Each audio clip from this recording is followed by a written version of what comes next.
खुट्टा मुनि राख्नु भएको छ। तपाईभन्दा अभागा यो संसारमा कोही पनि छैन, किनभने सर्वशक्तिमान परमेश्वरको वचन दोधारी भएर यो संसारमा आउनुभयो तपाईको पापको कारणले, तपाईको अधर्मको कारणले, तपाईले दुष्टताका गरेको कारणले।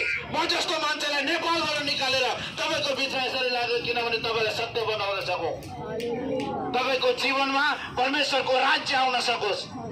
आज किन बिमारीमा छौ, किन लाचारीमा छौ, किन तकलिफमा छौ, करोडौं रुपियाँ कमाएर पनि आज कि कंगाल बनेर किन हिँडेका छौ? किनभने परमेश्वरको सामर्थ मेरो भित्र छैन, परमेश्वरको सामर्थ मभन्दा बाहिर छ। तर तपाईलाई परमेश्वरले वचन दिएको छ। हालेलुया। म तपाईलाई खुश गर्न आएको होइन नि, म तपाईलाई खुश गर्न आएको होइन। जिस परमप्रधान परमेश्वरका सेवा गर्नलाई मलाई बोलाएको छ, सत्य वचन गरेर प्रभु येशू ख्रीष्टले तपाईको लागि ज्यान दिएको छ। तपाईले के दिनु भएको छ? कति वर्ष भयो? 20 वर्ष भयो सेवकाई गरेको, कति वर्ष 25 वर्ष भयो विश्वासमा आएको। आजसम्म तैले के गरिस् परमेश्वरको लागि? के दिइस् परमेश्वरको लागि तैले? परमेश्वरलाई दुःख? कलिसियामा के भन्छन्? कतिजना आनन्द छौ परमेश्वरमा? सबैले हात उठाएर भन्छ हामी आनन्द छौ। तपाईदेखि कति पवित्र आत्मा आनन्द हुनुभएको छ? तपाईदेखि पवित्र आत्मालाई कति चोट पुगेको छ कि आनन्द पुगेको छ? परमेश्वरले के मेरो छोरा हो, यो मेरो छोरी हो भनेर के तपाईमाथि विश्वास गर्न सकेको छ? हालेलुया। कान दिएर सुन्नुहोस्, परमेश्वरले तपाईलाई छुनेको हो। उत्पत्तिदेखि लिएर पहिले नै तपाईको नाम लिएर तपाईलाई बोलाएको छ। तर तपाईले के गर्नुभएको छ? परमेश्वरको नामलाई माटामा यसरी मिटाउनु भएको छ। परमेश्वरको वचन पढ्नेको समयमा तपाईले मोबाइल र टिभी हेरेर दुनियाँको चुगली र निन्दा गरेर गाली गरेर मैले देख्दै परमेश्वरको दासीहरूले पनि गलत शब्द बोल्ने, यो कहाँको परमेश्वरको सेवाकाई गर्नु हुँदैछ? तपाईहरु कुन चाहिँ परमेश्वरलाई मान्नु हुँदैछ?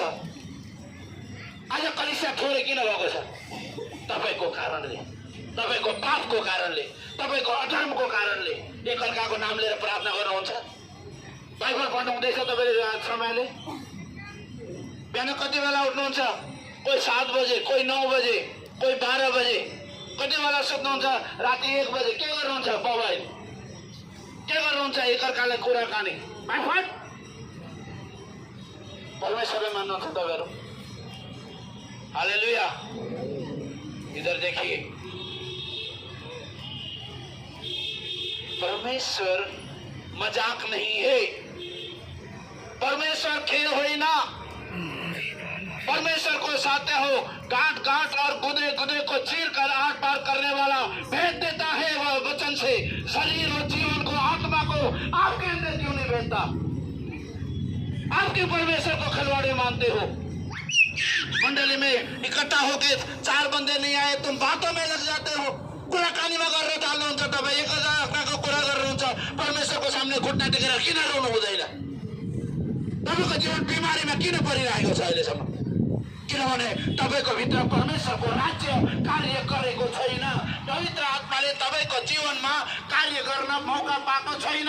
तपाईले परमेश्वरको राज्यमा स्थापित भएर बस्न सक्नु भएको छैन।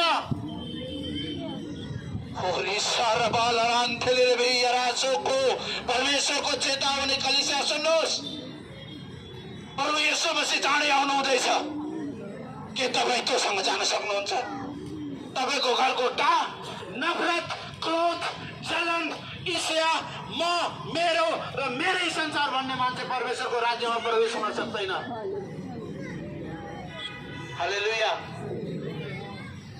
क्या तुम परमेश्वर के राज्य में प्रवेश करने के लायक हो? अपने आप को छाछो, अपने आप को परखो कि क्या तुम परमेश्वर के वचन के अनुसार चलने के लिए तैयार हो? हालेलुया। निकालिए फिलिपियों की किताब 2 अध्याय 4 से 8 वचन पढ़िए, जोर से पढ़े और देखें कि तुम्हारा परमेश्वर तुम्हारे लिए क्या क्या करके आया है।